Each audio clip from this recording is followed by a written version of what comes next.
signal? No, we're good. We'll give everybody a few minutes to join. But this is Jeff J. Usually you see him on Tuesday nights on our Girls Night Live, but today we are doing a pop-up episode with him, Jeff Jerge. He is a loan officer out of the Northern Virginia area, and he is going to talk to us a little bit about getting a loan for the first-time home buyer and what types of loans are available. So Jeff, go ahead and introduce yourself. Well, I'm Jeff Jerge. I'm with GMH Mortgage out of Sterling, Virginia, and I've been in the business for 25 years, and I've assisted all types of buyers through my entire career. And I think some of the first important steps, obviously, is before you are to venture out to buy a home, that you should get yourself pre-approved for a mortgage. I think the first step is being able to complete a loan application and have your credit checked. And I think you should give yourself enough time in advance before you start going out and looking. And once I get you pre-approved for your mortgage, then it'll be Krista's job to take out and find you a home for you and your family. Well, usually when I get first-time home buyers, the first step that I tell them to do is I need to get you with a loan officer. And what is the first step? And you mentioned they apply online. So you would send them to your website, and then what would be the next step? What about the required documentation they need? Right. So after you go to my website, you'll click the button that says pre-qualify, and the moment you start your application, I'm notified via email that you have started the process, and I am notified once you complete the application. The documentation will all depend on what type of employment you have, and your credit history, and assets, source of down payment, and things along those lines. The typical standard things are 30 days current pay stubs. You'll need 2 months of complete bank statements. You're also required to produce your last 2 years W-2s and tax returns. If you're self-employed, depending on the type of self-employment, you'll be required to produce additional schedules and or corporate or business tax returns. So you have pretty much a standard set of documentation that you'll need for anybody.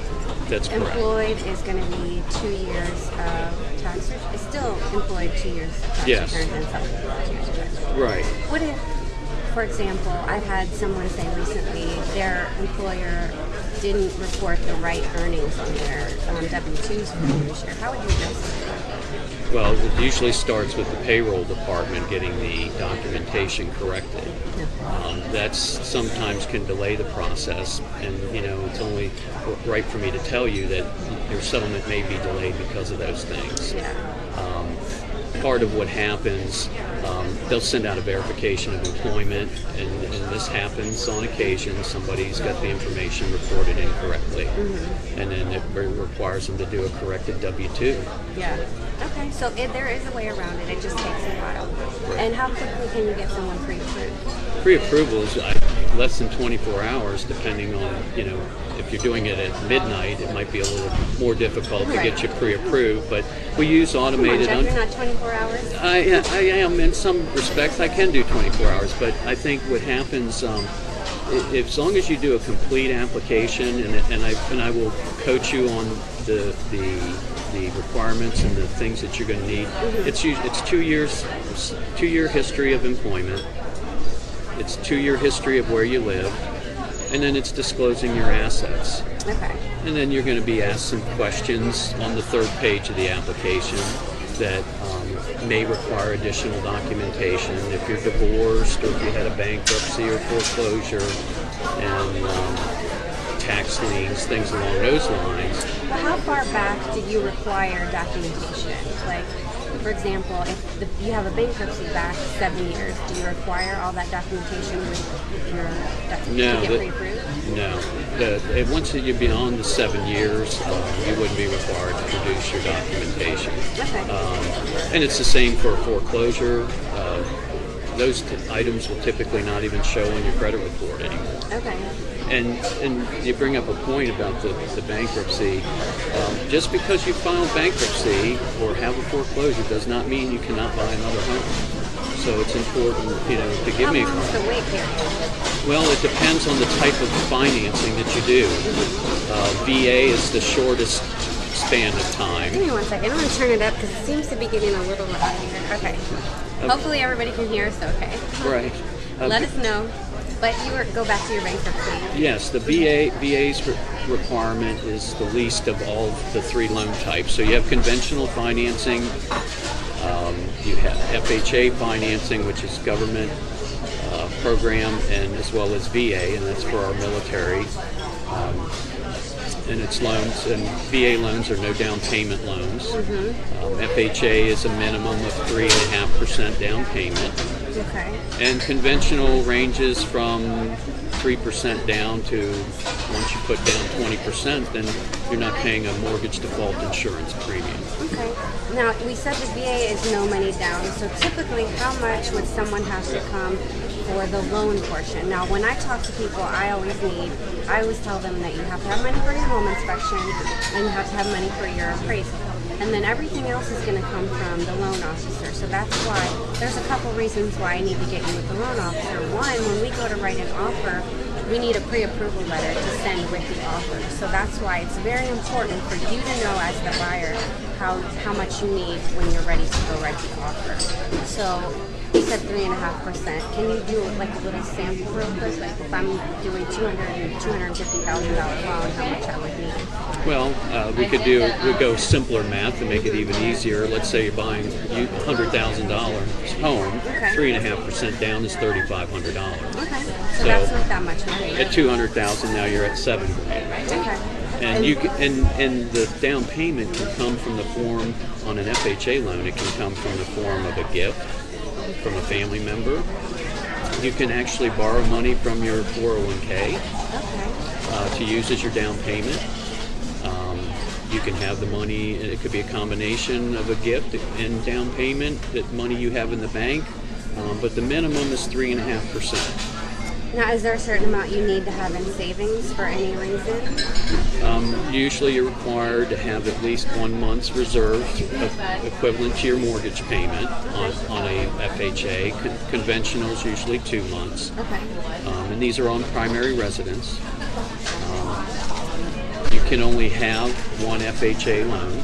Okay. You have multiple conventional loans you want to have. Some investors won't allow you to have more than so many properties. Okay.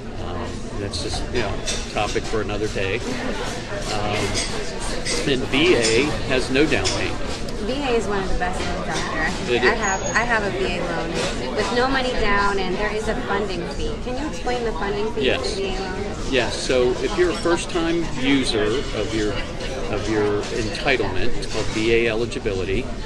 And if you're a first-time user, the VA funding fee is 2.15%, and that's calculated based on the sales price, which would be the same as the loan amount. If you're a multi-user, where you have used it more than one time, it's 3.3%. So it goes up. But there's no monthly PMI payment. And VA allows you to finance it back into your loan. So you don't even need to come up with that money as cash for closing. Can you explain the PMI for those new first-time home buyers that might not know what it is? Sure. PMI is a mortgage default insurance. It's a guarantee. In this case, we'll use FHA. It's a guarantee to the lender who's servicing your loan. So if you ever went into default, there's an insurance that's going to guarantee the money to the lender, and then, of course, then you'll be foreclosed upon. Yeah. And once you, on a conventional loan, if you once you reach 20% equity in your home, you can via request that it be removed, or once you pay the loan down 20% based on the initial sales price, then you can request at that point in time that the PMI be dropped. But it's a default insurance that protects the lender from default. Can you explain to how you figure out mortgage? Because a lot of people don't understand that. You can go to these mortgage calculators online and you can see principal and interest, but I don't think a lot of people understand that it's more than just principal and interest if you want to group your taxes and insurance. That's correct. See, so that's the first mistake everyone makes is that, oh, I can afford this because my payment, for example, is $1,200 a month. Well, that's just the principal and interest payment. Then you have your real estate taxes, and then you have your homeowner's insurance. You then may have a default insurance. In the case of FHA, you'll have the MI payment. And you also have an HOA fee in some cases if you live in a community that has a homeowners association. So you have a variance now that creates a much larger picture. So when qualifying, we have to look at all those factors in qualifying you. And if you're buying a condo, the condo fees are pretty excessive. So we can go from anywhere from $75 a month to, gosh, $700 a month, I've seen. Yes, that's and it correct. just depends. I mean, it just depends on what their common area maintenance is. Right. And in those cases, you can even buy a townhome that is considered a condo because they have insurance for all the exterior. They're taking care of the exterior of the property, the grounds, and then you'll be required to carry insurance for your internal contents of the property. So I think that we've really hit on quite a bit right out of the gate for our first episode.